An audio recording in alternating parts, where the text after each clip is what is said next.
تو فرمایا جب بیماری آئے تو اس کے لیے دعا سبب بنایا ہے، دعا سبب بنایا ہے، صبر سبب بنایا ہے۔ اسی لیے اللہ کے حبیب علیہ السلام نے فرمایا کہ میں مومن کی قسمت پر فخر کرتا ہوں اور مجھے مومن کی قسمت پر ناز ہے کہ اسے جب خدا کوئی نعمت عطا کرتا ہے تو وہ اس پر شکر کرتا ہے، اور اس سے اگر کوئی نعمت چھن جائے تو وہ اس پر صبر کرتا ہے۔ خدا نے شکر میں بھی اجر رکھا ہے، اس نے صبر میں بھی اجر رکھا ہے، ہر حال میں مومن کے لیے اجر رکھا ہے۔ ہمارے ہاں یہ ہے کہ ہم یہ سمجھتے ہیں کہ عید شاید نئے کپڑے پہننے کا نام ہے، عید شاید گھر کو سجانے کا نام ہے، عید شاید جو ہے وہ 50 قسم کی ڈشز منانے کا نام ہے، لیکن اللہ کے حبیب نے فرمایا کہ عید کا دن یوم الجائزہ ہے، یہ تو خدا کی طرف سے انعام کا دن ہے، یہ اپنے گناہوں کے محاسبے کا دن ہے، یہ اپنے آپ کو تبدیل کرنے کا نام عید ہے، اپنے گناہوں کو چھوڑ کر نیکی کے راستے کو اختیار کرنے کا نام عید ہے، برے راستے کو چھوڑ کر تقوی اختیار کرنے کا نام عید ہے۔ اور اہل ایمان کی عید کیسی ہوتی ہے، اور جن لوگوں نے عید کے دن کو یوم الجائزہ قرار دیا اور اس کا جائزہ لے کر بتایا کہ عید کس چیز کا نام ہے، انہوں نے پھر اس کا نقشہ کھینچا ہے۔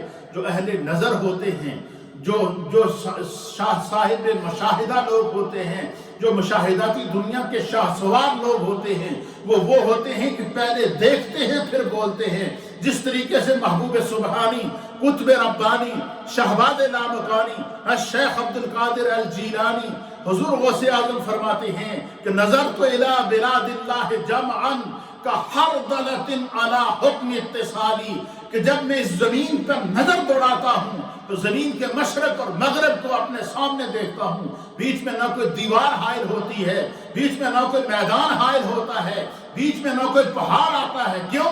کہ خداوند قدوس نے انہیں کو نظر بینا عطا کی ہوتی ہے۔ یہ تو ایک ولی کی نظر کا عالم ہے، اور ایک نبی کی نظر کا کیا عالم ہوگا، اور نبی کی نظر کا کیا عالم ہوگا، اور نبی کی نظر کیسی نظر ہے۔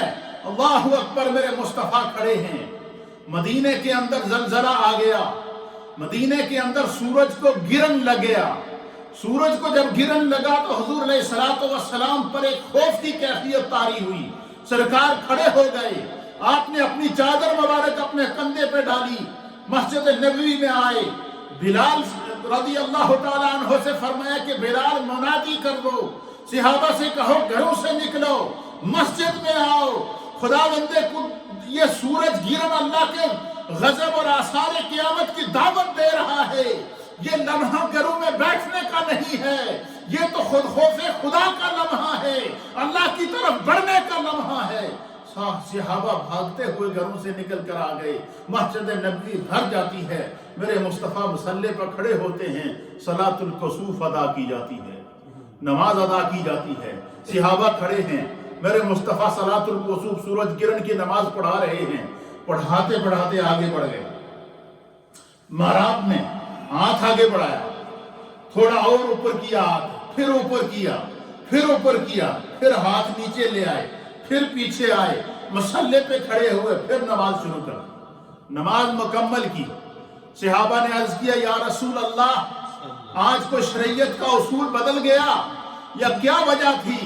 آپ اس سے پہلے بھی نماز پڑھاتے تھے، لیکن یہ منظر ہم نے اپنی آنکھوں سے پہلی مرتبہ دیکھا ہے کہ آپ آگے بڑھے اور آپ نے ہاتھ آگے بڑھایا۔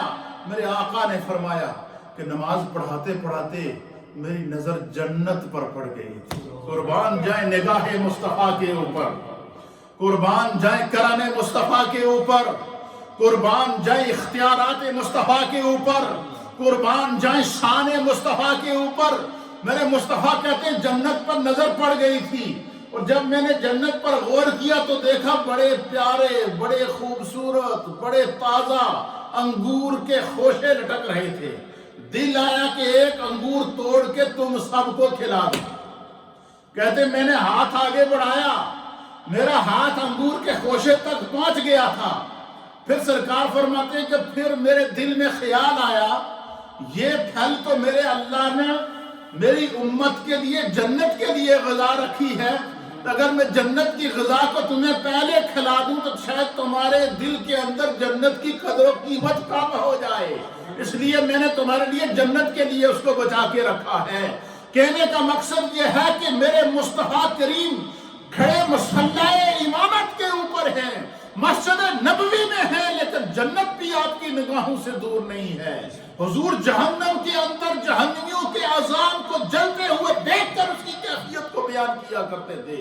سرکار زمین پر چلتے ہوئے قبرستان جاتے ہوئے رک جاتے ہیں، پھر ایک دم درخت کی ٹہنی کو توڑتے ہیں، 2 قبروں پر لگا دیتے ہیں، صحابہ پھر کھڑے ہو کر دعا مانگتے ہیں۔ صحابہ نے عرض کیا یا رسول اللہ آج کیا بات ہوئی؟ آپ اس قبرستان سے پہلے بھی گزرے تھے لیکن آج آپ یہاں سے گزرے ہیں، اس کی کیا وجہ ہے؟ اور آپ رک بھی گئے، پھر آپ کافی دیر یہاں پڑھتے رہے، پھر آپ نے 2 ٹہنیاں نکال کے اس کے اوپر ان قبروں پہ لگا دی۔ حضور نے فرمایا کہ میں جا رہا تھا زمین کے اوپر، جب میں نے نیچے نظر دوڑائی تو میں نے دیکھا ان 2 قبر والوں کو قبر کے اندر عذاب ہو رہا تھا، ان کی قبریں جہنم کا گڑھا بنی ہوئی تھی، ان کی قبروں کے اندر جو ہے وہ جہنم کا گڑھا بنا ہوا تھا، اور ان کی قبروں میں جہنم کی آگ جل رہی تھی، اور تھے میرے امتی اور تھے یہ اہل ایمان لیکن گناہگار تھے، دنیا میں ایسے گناہ کر بیٹھے کہ جن کی بنا پر انہیں جو ہے وہ عذاب دیا جا رہا تھا، اس لیے میں نے ان کے لیے استغفار کیا ہے، اور پھر اللہ نے میری استغفار کو ان کے حق میں قبول کر دیا ہے اور ان کی قبر سے عذاب کو اٹھا لیا ہے، اور میں نے یہ ہری ٹہنیاں اس لیے لگائی ہے کہ جب تک یہ ٹہنیاں ہری رہیں گی یہ خدا کا ذکر کرتی رہے گی، اور جس جگہ خدا کا ذکر ہو وہاں پر عذاب نہیں آتا۔ مجھے بتائیں کہ اگر درخت خدا کا ذکر کرے تو زمین کے اس حصے پر عذاب نہیں آتا، اور بندہ مومن اگر اپنی زبان کو ذکر سے تر کرے تو اس کے دل اور اس کے جسم کو کیسے عذاب ہو سکتا ہے؟ اس لیے فرمایا کہ یوم العید یوم الجائزہ، عید کا دن جائزہ کا دن ہے، اور اہل ایمان نے عید کا جائزہ کیسے لیا ہے سنیے، ایک ولی اللہ کی زبان سنیے کہ انہوں نے عید کا جائزہ کیسے لیا۔ کیا کہتے ہیں؟ کہتے ہیں لیس العید لمن لبس الجدید انما العید لمن خاف بالوعید۔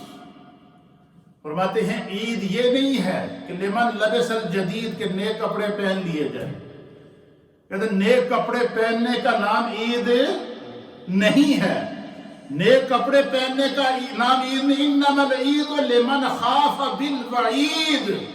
عید تو اس کی ہے کہ جس نے خدا کے خوف سے ڈر کے گناہ کو چھوڑ دیا، جو گناہ کی وادی اس کو چھوڑ دیا۔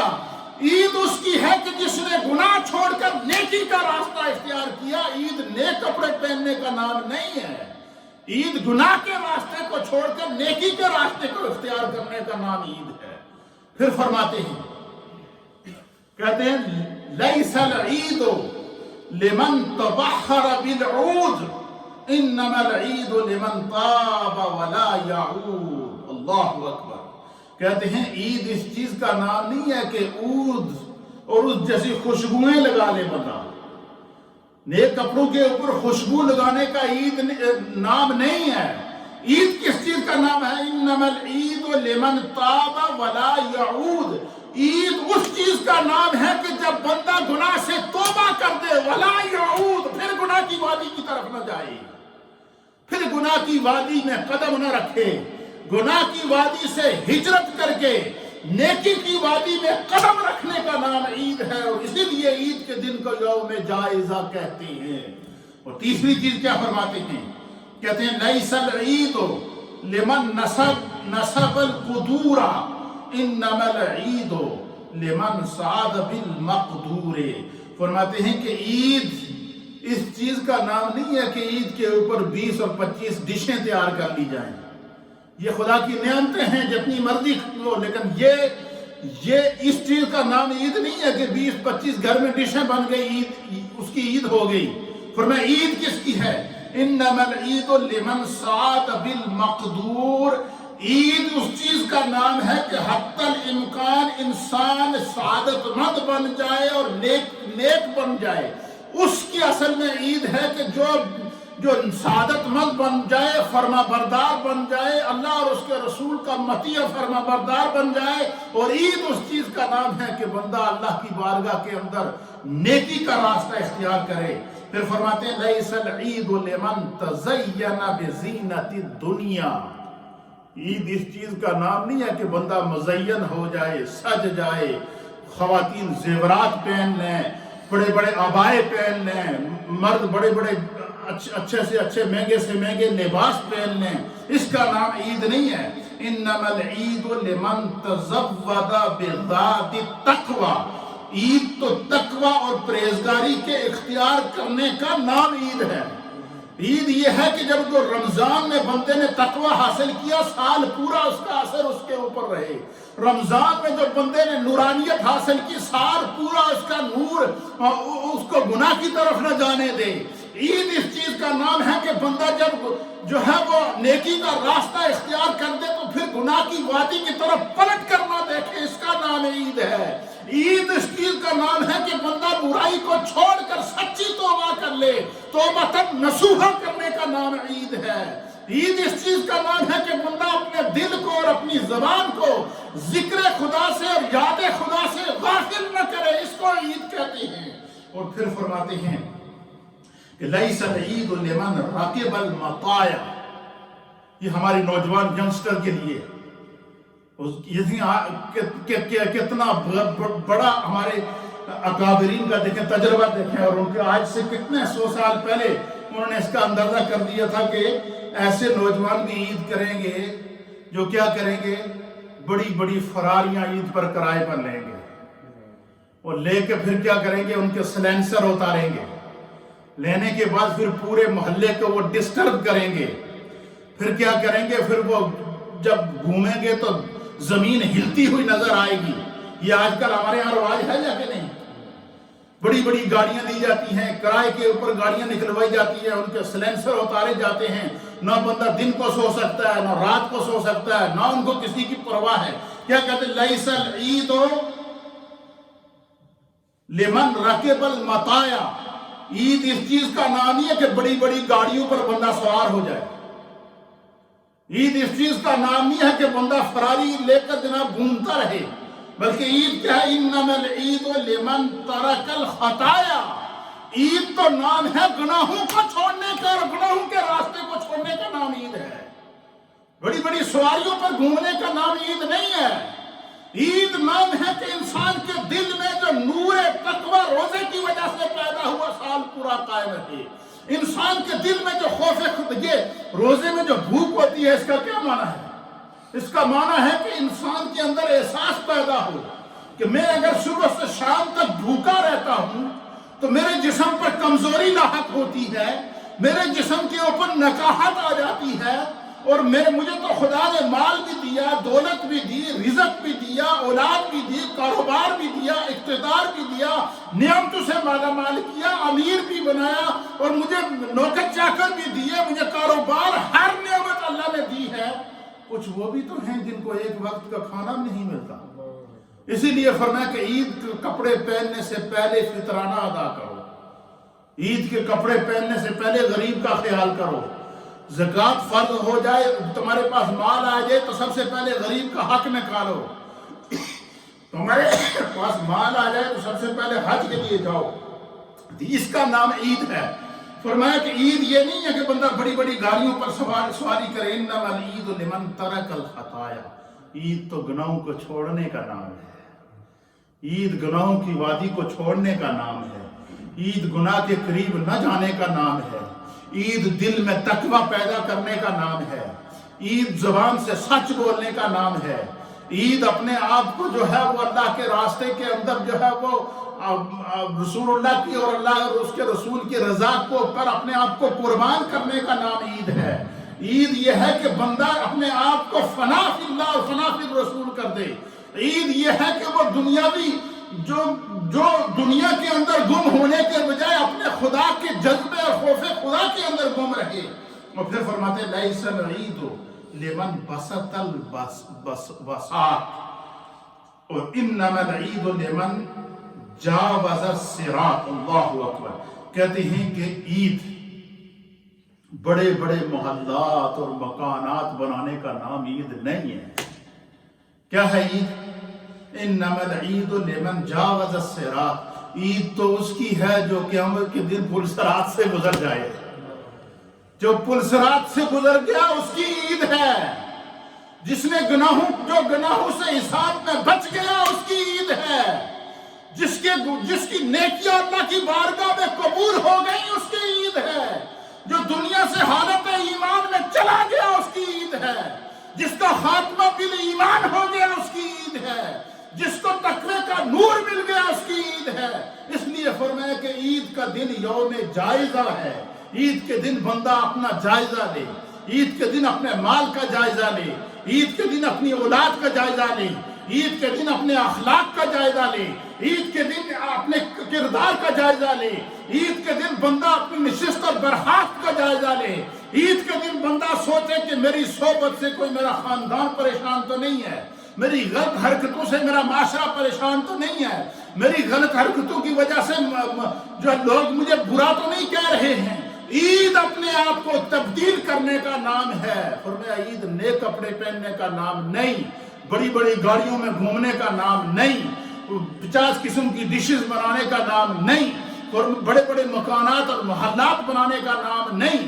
فرمایا کہ اگر سب کچھ موجود ہے، بندے کے اندر تقوی کا نور بھی موجود ہے، تو پھر اس جیسا خوش قسمت تو ہے ہی کوئی نہیں۔ کیوں؟ اللہ تعالیٰ نے اللہ کے نبی حضرت داؤد علیہ السلام کو دنیا کی بادشاہت عطا فرمائی۔ اللہ نے اللہ کے نبی حضرت سلیمان علیہ السلام کو کائنات کی ہر شے کی بادشاہت عطا فرمائی۔ اللہ نے اللہ کے نبی حضرت ایوب علیہ السلام کو کائنات کی بادشاہت عطا فرمائی اور پوری چیزوں کا اختیار دے دیا۔ پھر ایک دن شیطان نے آ کر اللہ رب العالمین کی بارگاہ میں کہا کہ میں آپ کے بندے ایوب کا امتحان لینا چاہتا ہوں، ایوب کی آزمائش لینا چاہتا ہوں، لیکن میں نے بڑی کوشش کی ہے۔ شیطان نے کیا کہا اللہ کی بارگاہ میں کہ میں نے بڑی کوشش کی ہے کہ ایوب کو حق کے راستے سے ہٹا سکوں، لیکن اس کا تقوی اتنا مضبوط ہے کہ اس کے دائرے کے اندر میں جا ہی نہیں سکتا۔ اس کی نیکیوں کے اندر اتنی طاقت موجود ہے کہ میں اس طرف بڑھتا ہوں تو مجھے دھکے لگتے ہیں، میں ادھر نہیں جاتا ہوں۔ پھر اللہ نے فرمایا کہ پھر میرے پاس کیا تلاش کرنے آیا ہے؟ پھر شیطان نے اللہ کی بارگاہ میں کہا کہ بار الہ میں آپ کی بارگاہ میں اس لیے آیا ہوں کہ آپ مجھے اختیار دیں ایوب کے جسم پر قابو پانے کے لیے، حضرت ایوب کے جسم پر قابو پانے کے لیے اختیار دیں۔ اور پھر میں دیکھتا ہوں آپ کہتے ہیں کہ میرا ایوب بڑا صابر ہے، میرا ایوب اچھا وجہ کیا تھی کہ حضرت ایوب علیہ السلام کو اللہ نے کائنات کی بادشاہت عطا فرمائی۔ بڑی بڑی زمینیں ہوتی تھی، بہت نبیوں میں سب سے بڑے زمیندار نبی حضرت ایوب علیہ السلام تھے۔ بڑی بڑی زمینیں تھی، گھوڑے تھے، گائے تھی، اونٹ تھے، بڑے اس دور کے اندر دولت کے جتنے ذرائع تھے اللہ نے سارے حضرت ایوب کو عطا کیے۔ ایک دن شیطان نے کیا کیا کہ ایک ان کا جو گھوڑوں کا استبل تھا جس کے اندر ہزاروں کی تعداد میں گھوڑے تھے، شیطان نے رات کو جا کر اس کو آگ لگا دی اور وہ اس کے اندر جتنے گھوڑے تھے سارے کے سارے جل گئے۔ کیا ہو گئے؟ سب کے سب گھوڑے جل گئے۔ پھر شیطان انسانی شکل میں روپ دار کر ان کے پاس گیا اور کہا کہ مجھے بڑا افسوس ہے جی، بڑا آپ کے ساتھ ظلم ہو گیا اور یہ دیکھو آپ کے گھوڑے مال سارا ضائع ہو گیا۔ تو آپ نے فرمایا کہ میرے ساتھ ظلم ہو گیا؟ کیا ظلم ہوا جی، اتنا آپ کا نقصان ہوا؟ حضرت ایوب نے کہا یہ تو میرا مال تھا ہی نہیں، یہ تو خدا کا دیا ہوا مال تھا، اس نے جب تک چاہا میرے پاس رکھا، جب اس کو منظور نہیں تھا اس نے واپس لے لیا۔ بڑا مایوس ہوا۔ پھر اس نے ایک دن نیا حربہ استعمال کیا۔ اب دیکھیے آزمائشیں جو اللہ کے نبیوں پر آئی ہیں۔ حربہ یہ استعمال کیا کہ حضرت ایوب کو اللہ تعالیٰ نے بہت اولاد عطا فرمائی تھی، تو ایک دن اس نے کیا کیا کہ جن گھروں کے اندر ان کی بیویاں اور بچے رہتے تھے، رات کو شیطان نے آ کر حضرت ایوب کے گھروں کو آگ لگائی، اس کے اندر آپ کے بچے، آپ کی بیویاں، آپ کی بیٹیاں چھوٹی چھوٹی سب جل گئے، سب جل گئے، جل کے مر گئے۔ پھر شیطان انسانی روپ میں آپ کے پاس آتا ہے، کہتا آپ کے ساتھ بڑا ظلم ہوا، پہلے آپ کے جانور جل گئے، آپ کے استبل جل گئے، آپ کی کھیتیاں جل گئیں، اب آپ کی یعنی ہر وہ نعمت جو اللہ نے ان کو عطا کی تھی ایک ایک کر کے اس نے جلائی اور آپ کو آگ لگائی ہے۔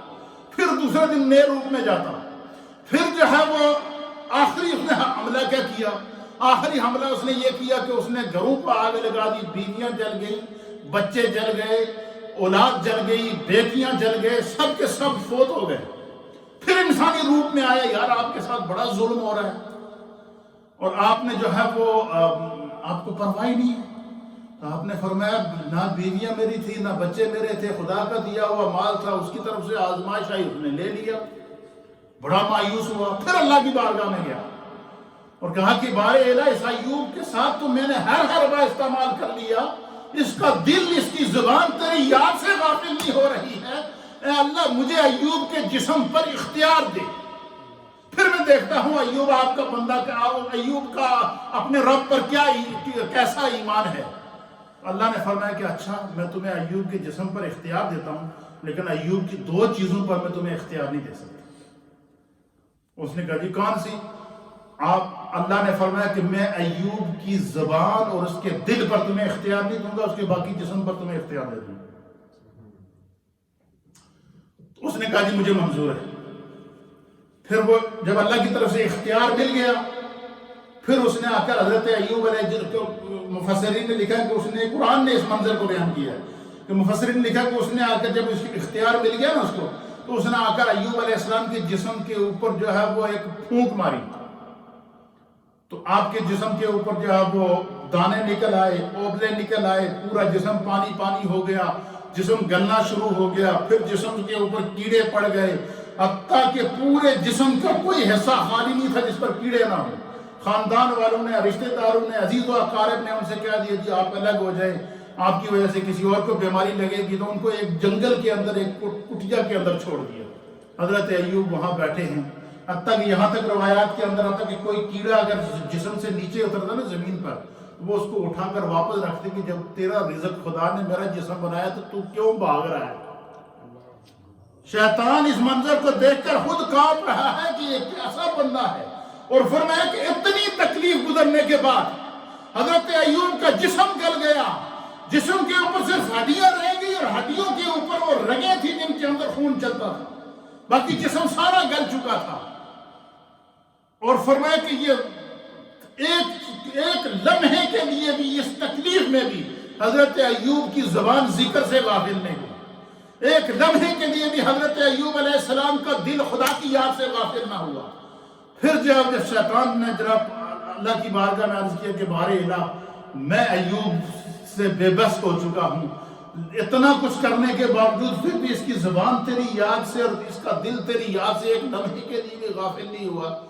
تو جب پھر اللہ تعالیٰ کی بارگاہ میں انہوں نے دعا کی حضرت ایوب نے کہ بارے الہ اگر تو اس حال میں خوش ہے تو میں بھی اس حال میں خوش ہوں، مجھے تیری خوشی چاہیے۔ بس یہ جب دعا کی نا، اب یہ کہتے ہیں نا آج کرونا وائرس کا کوئی علاج نہیں ہے، کرونا وائرس کا علاج قرآن کہتا ہے دعا ہے، سچے دل سے مانگ کر تو دیکھو۔ اس لیے حضور علیہ السلام نے فرمایا کہ جب کوئی بھی بیماری آئے، ناگہانی آفت آئے، لا علاج بیماری آئے تو پڑھ لیا کرو بسم اللہ الذی لا یضر مع اسمہ شیء فی الارض ولا فی السماء وہو السمیع العلیم۔ اب جب دعا کی نا اللہ نے فرمایا ارکض برجلک، اے میرے ایوب اب ذرا اپنے پاؤں کو زمین پر مار۔ یہ قرآن کی آیت آپ کو سنا رہا ہوں، ارکض برجلک۔ یہ کون سی سورت کی آیت ہے جی؟ سورہ صاد، ارکض برجلک ھذا مغتسل بارد وشراب۔ اللہ نے فرمایا کہ اے میرے ایوب ایک لمحے کے لیے بھی اپنے زبان اور اپنے دل کو اپنے رب کی یاد سے غافل نہ کرنے والے ارکض برجلک، اپنے پاؤں کو زمین پر مار۔ جب حضرت ایوب نے پاؤں زمین پر مارا نا تو قرآن کہتا ہے کہ ان کی پاؤں کی ایڑی کے نیچے سے خدا نے پانی کا چشمہ نکالا، پانی کا چشمہ نکالا۔ پھر اللہ نے فرمایا کہ اس پانی کو پیو اور اس پانی سے غسل کرو، پھر تو دیکھ کہ تیرا رب تمہیں کیا انعام دیتا ہے۔ حضرت ایوب نے اس پانی کو پیا، اندر کی جتنی کمزوری تھی سب اسی وقت ختم، اس پانی کو جب جسم پر ڈالا، جسم جو گل چکا تھا اس کے اوپر تازہ گوشت آنا شروع ہو گیا، ہڈیاں تازہ ہونا شروع ہو گئیں، رگوں کے اندر نئی جان آنا شروع ہو گئی۔ حضرت ایوب علیہ السلام کو خدا بند قدوس نے 30 سالہ نوجوان کی دوبارہ جوانی عطا فرمائی۔ حضرت ایوب کی بیوی آپ کی خدمت میں لگی رہتی تھی ہر وقت، وہ کہیں گئی ہوئی تھی، جب واپس آئیں تو انہوں نے دیکھا کہ وہ کٹیا خالی ہے جہاں حضرت ایوب بیٹھے تھے، اور سامنے ایک نوجوان بیٹھا ہے، بڑا حسین و جمیل 30 سال کا نوجوان۔ آپ بڑی اندر جھانکی، حضرت ایوب اس کو دیکھ کے مسکرا رہے ہیں، اور آپ اندر جھانکی، بار بار آئے، پھر کہا کہ نوجوان یہاں اللہ کے نبی ایوب تھے، ان کو تم نے دیکھا ہے کدھر گئے؟ اور فرمایا کہ خدا تمہاری خیر کرے، ان کی شکل تم سے ملتی ہے۔ یعنی بیوی بھی پہچان نہیں سکی کہ خدا نے دوبارہ نئی زندگی، نئی جوانی عطا فرمائی تھی۔ اس لیے فرمایا کہ جب بندہ شکر کرتا ہے، بندہ نیکی کا راستہ اختیار کرتا ہے، یہ اللہ ہمیں رمضان دیتا ہے کیوں؟ تاکہ ہم اپنے گناہوں کا کفارہ ادا کر سکیں۔ اللہ نے ہم پر کرم کیا کیوں؟ تاکہ بندہ خدا کی یاد کی طرف غافل نہ ہو۔ اس لیے میرے دوستو، میرے بزرگوں، اور جتنے بھی ناظرین مجھے اس وقت دیکھ رہے ہیں، عید کا دن یوم جائزہ ہے، اور جائزہ کیا ہے؟ گناہوں سے ہجرت کر کے نیکی کے وادی میں آنے کا نام عید ہے، باطن کو پاک کرنے کا نام عید ہے، تقوی کو اختیار کرنے کا نام عید ہے، دلوں سے نفرت مٹانے کا نام عید ہے، دلوں سے کدورت مٹانے کا نام عید ہے، دلوں کے اندر سے کینے کو ختم کرنے کا نام عید ہے۔ آج ایک صرف کورونا وائرس کی وجہ سے تھوڑی سی ہم پر آزمائش آئی، اور میں نے دیکھا کہ لوگ نافرمانی کی طرف جا رہے ہیں۔ کورونا وائرس آیا تو ہمیں اس سے سبق حاصل کرنے کے بعد ہماری مارکیٹوں میں جو چیز 50 پاؤنڈ کی تھی وہ 500 پاؤنڈ کی ملنا شروع ہو گئی۔ ہمارے دکانداروں نے کہا، انہوں نے کہا یہی موقع ہے کمانے کا۔ اس حد تک جب انسان کا ضمیر بھر جائے تو مجھے بتائیں کیا اس پر عذاب تو آئے گا؟ اس لیے یہ جو عید کا دن ہے، یہ بخشش کا دن ہے، انعام کا دن ہے۔ انعام کا معنی یہ نہیں ہے کہ ہم بس کھاتے پیتے رہیں، نئے کپڑے پہنتے رہیں اور کچھ نہیں۔ انعام کا معنی یہ ہے کہ ہم یہ عہد کریں کہ سال بھر ہماری کوئی نماز قضا نہ ہو، اس کا نام عید ہے۔ عید کے دن ہم عہد کریں کہ ہمارے دل کے اندر تقوی کا نور ہو، عید کے اندر ہم عہد کریں کہ ہمارا دل اور ہماری زبان خدا کے ذکر اور اس کی تسبیح سے تر ہو۔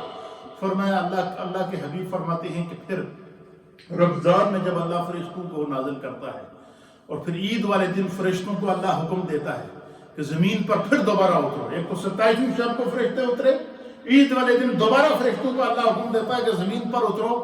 اور حدیث کے اندر آتا، نبی پاک نے فرمایا کہ فرشتے ہر گلی، ہر محلے کی نکر پر کھڑے ہو جاتے ہیں، لوگوں کو دیکھتے ہیں، وہ اپنے گھروں سے نکلتے ہیں، نئے کپڑے پہنے ہوئے ہیں، سر پہ ٹوپیاں رکھی ہیں، دفتاریں رکھی ہیں، اور تسبیحات پڑھ رہے ہیں، تکبیرات پڑھ رہے ہیں، اور عید پڑھنے کے لیے جا رہے ہیں۔ فرمایا کہ اللہ تعالیٰ کی بارگاہ میں جب فرشتے واپس جاتے ہیں تو اللہ ان سے پوچھتا ہے، میرے بندوں نے کیا کیا؟ فرشتے کہتے ہیں، بارے الہ، انہوں نے روزہ رکھا، انہوں نے تسبیحات پڑھی، انہوں نے اعتکاف کیے، انہوں نے دن رات تیرا ذکر کیا، عید والے دن تیرے ذکر کے لیے گھروں سے بھی باہر نکل آئے، مسجدوں سے بھی نکل آئے، عیدگاہوں کے اندر آ گئے ہیں۔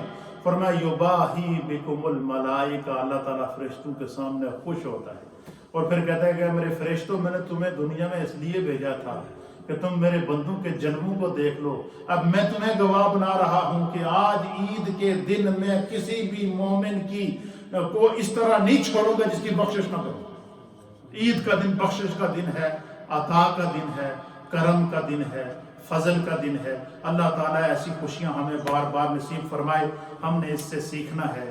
آج کی یہ جو عید ہے، یہ ان ہمارے بھائیوں بہنوں کے لیے جو کورونا وائرس کا شکار ہوئے، مشکل میں ہیں، اور کچھ وہ ہیں جو اس وقت ہاسپیٹلز کے اندر ہیں، اور ہمارے دل اس وقت ان کے ساتھ دھڑک رہے ہیں۔ آج کی دعا ہم نے ان کے لیے کرنی ہے، جو اس وائرس سے شہید ہو گئے ہیں ان کے لیے کرنی ہے۔